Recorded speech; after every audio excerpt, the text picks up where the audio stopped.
On a prophetic morning of Roman-ruled Judea nearly 2,000 years ago, a man named Jesus of Nazareth was executed in a manner meant not just to kill, but to humiliate and crush both body and spirit.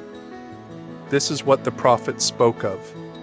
Today, we look at it as a stark, historical, and medical event. What did crucifixion actually do to a human body? What tortures preceded it? And where exactly were the nails driven? Hands or wrists, heels or arches? These questions are not just academic. They matter because they bring us closer to understanding the human being behind the figure, what he endured, and what it says about cruelty, power, and resilience.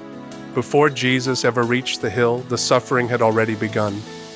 Roman soldiers stripped him of dignity and whipped him with a flagrum, a leather whip laced with bone and metal. It wasn't just to hurt, it was to dehumanize. With each lash, flesh tore away, skin opened, muscles split. There was blood and there was silence, because there's a kind of pain that takes the voice away. This was not discipline. It was humiliation in its most violent form. And Jesus, barely standing, did not fight back. He absorbed it. Every strike, every wound. But he was wounded for our transgressions. He was bruised for our iniquities. The chastisement for our peace was upon him, and by his stripes we are healed. Isaiah 53:5. Then came the crossbeam, the heavy horizontal timber he was forced to carry. Blood still running, back flayed open, legs trembling. That walk through the streets wasn't part of the execution. It was part of the shame, designed to make sure everyone saw what happens to those who challenge the empire. Every step was agony, not just from pain, but from the weight of what he was carrying. Who has believed our message, and to whom has the arm of the Lord been revealed? He grew up before him like a tender shoot, and like a root out of dry ground. He had no beauty or majesty to attract us to him, nothing in his appearance that we should desire him. He was despised and rejected by mankind, a man of suffering and familiar with pain. Like one from whom people hide their faces, he was despised, and we held him in low esteem. Art often shows nails in the palms, but the Romans knew better. The palms couldn't hold a man's weight, so they drove iron spikes through his wrists, between the bones, right where the nerves ran thickest. It wasn't just about securing him to the cross. It was about sending lightning through his arms with every breath. Imagine trying to shift your weight, knowing the smallest movement would explode in pain. And yet, Jesus didn't fight to escape it.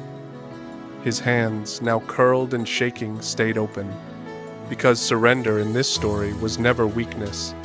It was intention. His feet were pierced next. Some say the nails went through both heels. Others, one nail through both feet. Either way, they didn't just fasten him to a cross. They anchored him to a world he came to love. Every breath he took from that moment on required pushing against those nails, lifting his torn back against the wood, choosing pain again and again just to breathe.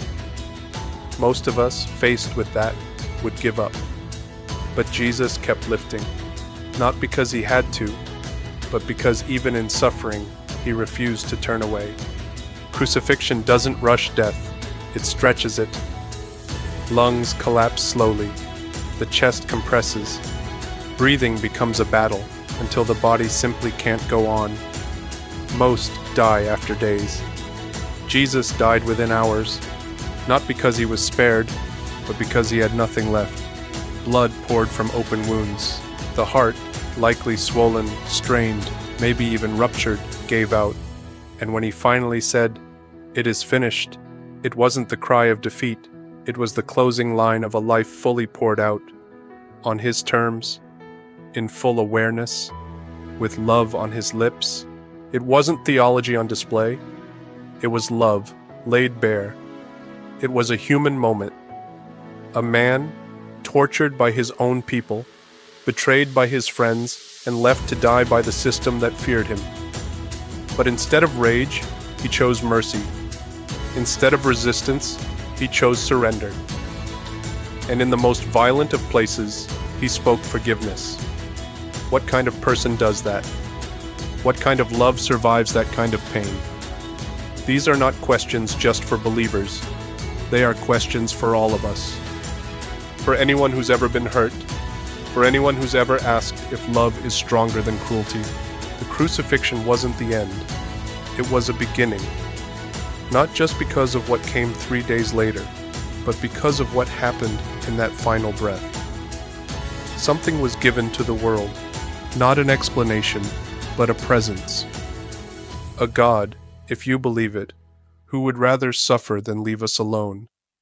And even if you don't believe, the story stands. A man who loved so fiercely, so completely, that he allowed himself to be nailed to the very world he came to heal. And the silence after his death still speaks.